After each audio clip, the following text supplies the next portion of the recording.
సృష్టికర్తని ప్రశ్నిస్తున్నాడు. కానీ అయినప్పటికీ యేసు ప్రభు ఒక్క మాట కూడా పలకలేదండి. ఈరోజు మన జీవితాల్లో ఈ 3 విషయాలు బట్టి అపవాది మనల్ని పోరాడుతున్నాడు. రాసుకోండి. ఈ 3 విషయాలు బట్టి అపవాది నిన్ను నన్ను ఎంతగానో పోరాడుతున్నాడు. మొట్టమొదటిగా ఏంటిదంటే, నీలో ఉన్న శక్తిని బట్టి అపవాది నిన్ను పోరాడుతున్నాడు. ఏంటది? మీలో ఉన్న శక్తి. రెండవది, దేవుడు మీకు ఇచ్చిన ఉద్దేశం, your purpose. Is fighting your power, is fighting your purpose. And మూడవది, మీ తలాంతులు, మీ సామర్థ్యం, మీ కేపబిలిటీస్, మీ స్కిల్స్, మీ టాలెంట్స్, ఇవన్నీ దేవుడు మీకు ఇచ్చి ఉన్నాడు కాబట్టి వీటిని బట్టి పోరాడుతున్నాడు. మొట్టమొదటిగా హీస్ ఫైటింగ్ యువర్ నీ శక్తిని, మీ పవర్. రెండవది, దేవుని ఉద్దేశం మీ జీవితంలో నెరవేర్చబడుకున్నట్లు దాన్ని పోరాడుతున్నాడు. మూడవది, మీ తలాంతులు, మీ నైపుణ్యత, మీ వరాలు, మీ సామర్థ్యము, మీ కేపబిలిటీస్ అన్నీ, ఇవన్నీ కూడా తీసివేస్తే, మీలో నుండి మిమ్మల్ని డిసేబుల్ చేస్తే, మీరు దేవుని సంపూర్ణమైన ప్రణాళిక నెరవేర్చరు అని చెప్పి వాడు మీతో పోరాడుతున్నాడు. ఎందుకు మిమ్మల్ని పోరాడుతున్నాడు? ఎందుకు నిన్నే పోరాడుతున్నాడు? నిన్ను దేవుడు వాడుకుంటున్న విధానము చూసి తట్టుకోలేకపోతున్నాడు.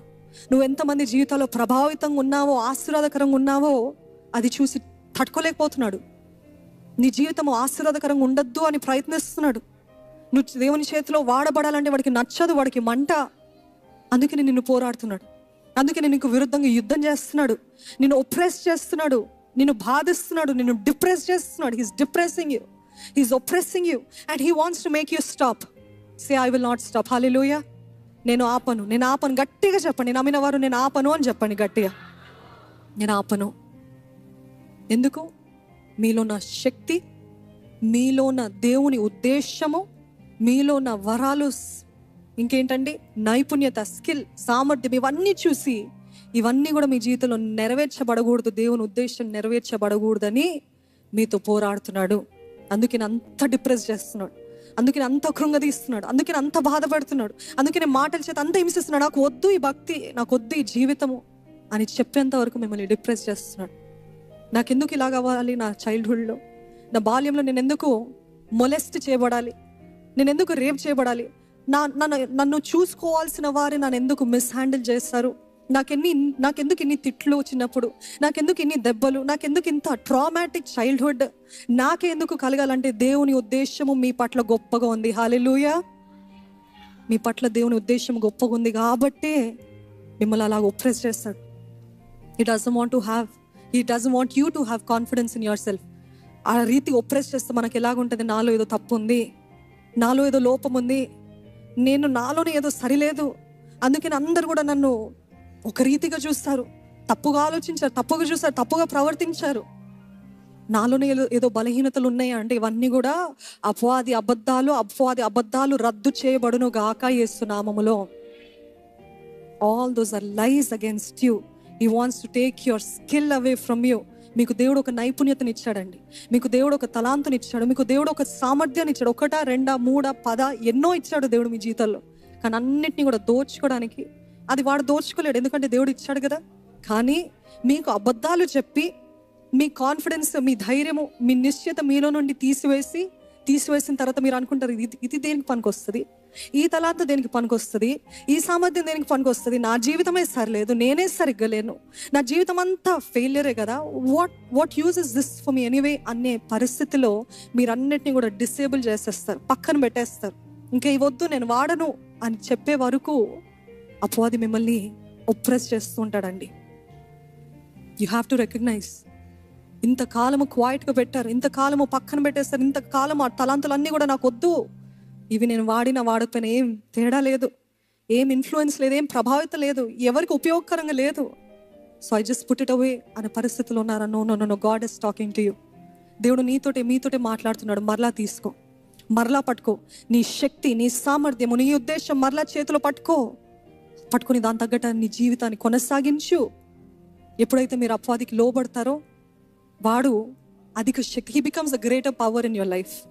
whom do you want to obey to today? I really want to ask. ఎందుకంటే చాలాసార్లు ఇది అంటే నాకు లేదు అని ఊత పదంగా అంటారు, కానీ మీరు మాట్లాడలేదు ఆ మాటలు, అది అపవాది మీ చేత మాట్లాడిస్తున్నాడు. నమ్ముతున్నారండి?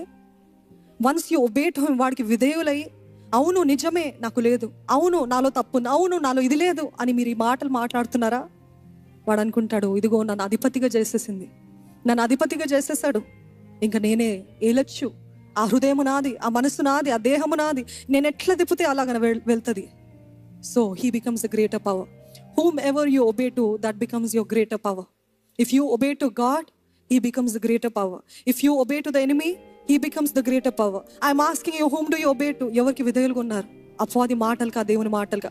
అపవాది మాటలుగా, దేవుని వాక్యానికి? దేవుని వాక్యానికి విధేయులు ఉన్నట్లయితే చేతులెత్తి, దేవునికే నేను విధేయురాలి అని చెప్తారండి. హల్లెలూయా. దేవుడికి ఈ మాటలు జీవ గ్రంథం అన్నారు. అందుకనే జీవ గ్రంథం. ఈ మాటలు పలుకుతా ఉంటే మనలో జీవము పోస్తాడండి దేవుడు. జీవాన్ని పోస్తాడు, నూతన జీవము, నూతన అవకాశము దేవుడు మనకిస్తూ ఉంటాడు. ఇక్కడ యేసు ప్రభుని ప్రశ్నిస్తూ ఉంటే he didn't answer because he didn't have any purpose in answering him. Because the moment he answered, వారికి జవాబు ఇచ్చినట్లయితే ఆయన పర్పస్ ఫుల్ఫిల్ అవ్వదు. There are some things in your life that you should not answer to. మీ జీవితంలో కొన్ని విషయాలు ఉంటాయి, కొన్ని సంఘటనలు ఉంటాయి, కొన్ని సందర్భాలు ఉంటాయి, కొన్నిటికి మీరు అసలు జవాబు ఇవ్వనక్కర్లేదు. మీ పేరు మేరీ అని అంటే, నేను శ్వేత అని పిలిస్తే మీరు పలుకుతారా? బ్రదర్స్, మీ పేరు ఒకటి, లేకపోతే బ్రదర్ రాజేష్ అనుకోండి, నేను బ్రదర్ మాథ్యూ అని మిమ్మల్ని పేరు పెట్టి పిలిస్తే పలుకుతారా? ఎందుకు? అది నా పేరు కాదు. You calling the wrong name. అదే రీతిగా అపవాది మనల్ని కానిదాన్ని మనం అయినట్టు చూపిస్తుంటాడు. మీరు పలుకుతారా? Don't respond to it. Because they were saying many things against Jesus. యేసు ప్రభు గురించి విరుద్ధంగా ఎన్నో మాటలు పలుకుతున్నారు, కానీ యేసు ప్రభు జవాబు చెప్పలేదు. ఎందుకంటే ఆయనకి తెలుసు ఆయన ఏమై ఉన్నాడో. హల్లెలూయా. మీరేమై ఉన్నారో మీకు తెలిస్తే మీరు అందరికీ జవాబు ఇవ్వరు. You will not prove. నిరూపించడానికి ప్రయత్నించరు. పోట్లాడటానికి, గొడవలు పట్టడానికి, కలహాలు చేయడానికి మీరు సిద్ధంగా ఉండరు. ఎందుకంటే you know who you are. I am a child of God. Hallelujah. నేను దేవుని సొత్తుని, నేను దేవుని బిడ్డని. కాబట్టి నువ్వు పిలిచినంత మాత్రాన నేను కాదు. నువ్వు నన్ను అబద్ధికుడు అంటున్నావా? నాకు తెలుసు నేనేంటో. నువ్వు నన్ను ఇది అంటున్నావా? నాకు తెలుసు నేనేంటో. నేను కానిదాన్ని నువ్వు పిలిస్తే నేను పలుకను. Amen, amen. ఈరోజు అందుకనే అపవాది మనల్ని డిస్ట్రాక్ట్ చేయడానికి ఇట్లాంటి పేర్లు పెట్టి పిలుస్తూ ఉంటాడు. మీ పర్పస్ ఇది. మీరు అనుకున్నారు ఇప్పుడైనా పట్టుకోలే నా పర్పస్, ఇప్పుడైనా నా ఉద్దేశాన్ని నెరవేర్చాలంటే డిస్ట్రాక్షన్స్ వస్తుంటాయి, పేర్లు వస్తుంటాయి, అవమానాలు వస్తుంటాయి, నేరాలు వస్తుంటాయి, దూషణలు వస్తుంటాయి, విషాదాలు వస్తుంటాయి. ఇవన్నీ these are all the tactics of the enemy. ఇవన్నీ కూడా అపవాది తంత్రాలు.